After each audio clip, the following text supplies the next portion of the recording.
В этом году наша республика принимает заключительный этап Всероссийской олимпиады школьников по ОБЖ. И, конечно же, гора новостей не может оставить такое без внимания. Стартовал заключительный этап Всероссийской олимпиады школьников по основам безопасности и жизнедеятельности. Участниками заключительного этапа стали 234 талантливых школьника со всей России. Что побудило тебя участвовать в этой олимпиаде? Я приехал с Москвы, и на Олимпиаду я попал, можно сказать, случайно. Я просто сидел на уроке, кажется, обществознания. К нам пришли волонтеры, которые зазывали нас поучаствовать в Олимпиаде. Ну, как-то так получилось, что дошел до заключительного этапа. Какие задания тебе больше всего понравились в этом туре? Больше всего в практическом туре Олимпиады мне понравилось второе и третье задание. Это подъем на пожарную башню на второй этаж, спуск рюкзака и также проход по мосту и рукоходу.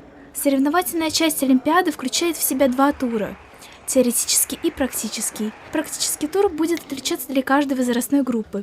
Он определит уровень умений по оказанию первой помощи, выживанию в условиях природной среды, действий в чрезвычайных ситуациях. Почему именно этот предмет ты выбрал для участия в Олимпиаде?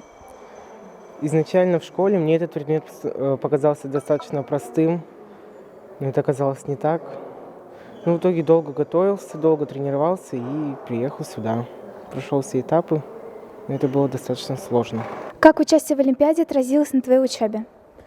Участие в Олимпиаде не сильно отразилось на моей учебе, а, возможно, даже повлияло в лучшую сторону. Я набрался нового опыта, приеду домой отдохнувший и буду готовиться к экзаменам.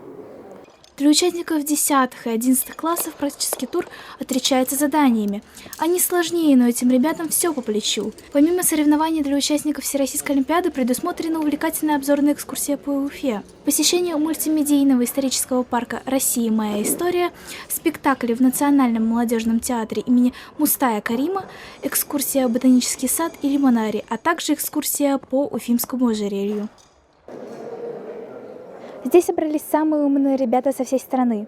Берите с них пример и тоже участвуйте в победных мероприятиях, и будут вам дополнительные баллы к ЕГЭ.